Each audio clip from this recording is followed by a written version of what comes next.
Nama saya Pramono Kartiko dari Prodi PFTMO Reguler 1A.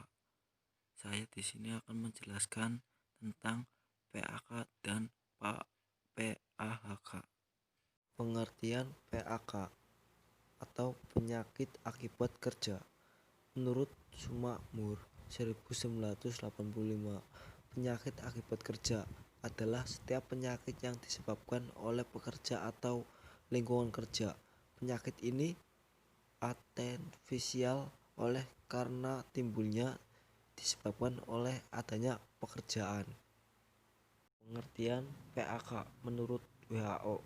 Menurut Badan Kesehatan Dunia World Health Organization atau WHO, penyakit akibat kerja bisa diartikan sebagai gangguan kesehatan yang muncul akibat faktor resiko yang ada pada lingkungan pekerjaan, misalnya pekerja konstruksi beresiko lebih tinggi mengalami gangguan pendengaran karena lingkungan pekerjaan yang sangat bising.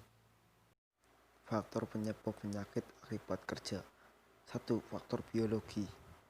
Untuk faktor biologi ini, seseorang bisa terkena penyakit akibat kerja karena berasal dari virus, bakteri, jamur, parasit, dan lainnya. 2. Faktor fisik. Faktor fisik penyebab terjadinya penyakit akibat kerja ialah karena adanya suara yang bising, temperatur suhu yang terlalu tinggi, radiasi sinar elektromagnetik, tekanan udara yang tinggi, dan juga adanya getaran di lokasi kerja. 3. Faktor psikologi. Untuk faktor psikologi, penyakit akibat kerja ini lebih tertuju pada faktor hubungan kerja dan juga lingkungan. Pada faktor ini, seseorang pun bisa mengalami stres akibat tekanan lingkungan ataupun kondisi sekitar tempat kerja. 4. Faktor kimia. Faktor kimia mungkin menjadi faktor terberat yang bisa kamu alami jika terkena penyakit akibat kerja. Tentu saja faktor ini pun banyak diakibatkan karena bahan kimia yang ada pada alat ataupun bahan baku kerja. Jika terkena bahan kimia atau terpapar bahan kimia, baik itu zat padat, gas cair, ataupun gas uap, bisa mengakibatkan cacat. Contoh penyakit akibat kerja. Ini di tempat lingkungan kerja saya yang bisa mengakibatkan penyakit dalam bekerja. Contoh nomor 1, itu membuka mesin fotokopi tidak menggunakan alat kaki dan sarung tangan karet, sehingga bisa mengakibatkan kesetrum karena banyak arus listrik yang mengalir pada mesin fotokopi. Karena di bagian mesin fotokopi terdapat besi, itu masih ada arus listrik. Nomor 2, itu untuk menambahkan tinta fotokopi tidak menggunakan masker dan alas kaki, sehingga tinta tersebut bisa masuk ke hidung. Karena bentuk tinta tersebut berbentuk bubuk dan bisa masuk ke hidung, itu sangat berbahaya bagi paru-paru kita. Dan tidak juga memakai alas kaki atau pelindung diri lainnya untuk melindungi diri dari hantaran listrik tersebut. Pencegahan penyakit akibat kerja.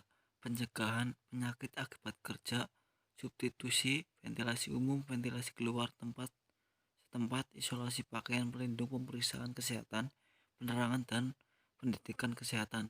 Untuk mencegah penyakit akibat kerja, kita harus gunakan perlengkapan yang sudah disediakan sehingga tidak menyebabkan penyakit dalam bekerja. Contoh yang saya lampirkan pada gambar tersebut, yang harus menyediakan alat untuk bekerja lengkap karena berhubungan dengan listrik, karena listrik bisa menyebabkan penyakit yang serius, bisa menyebabkan kematian. Di contoh gambar yang saya lampirkan itu harus memakai alas kaki karet, sarung tangan karet karena dapat menghambat listrik, dan di nomor 2 itu membutuhkan masker karena tinta fotokopi berbentuk bubuk yang dapat mudah masuk ke saluran pernapasan karena sangat berbahaya bagi tubuh manusia sehingga dapat menyebabkan gangguan pada paru-paru. Ya, kita ke selanjutnya pengertian PHK, penyakit akibat hubungan kerja, atau PHK, penyakit yang berhubungan atau terkait dengan pekerjaan namun bukan akibat karena pekerjaan. Terdapat jaminan seperti kecelakaan kerja, contoh asma, TBC, hipertensi. Potensi terjadinya PHK, potensi terjadinya gangguan kesehatan yang dialami oleh pekerja dapat terjadi apabila tidak dilakukan pencegahan sejak dini. Perusahaan penyedia pekerja harus benar-benar memperhatikan aspek risiko kesehatan pekerjanya dan berkomitmen untuk mencegah terjadinya penyakit akibat hubungan kerja atau PHK. Contoh penyakit PHK: pneumokoniosis yang disebabkan debu mineral pembentuk jaringan parut,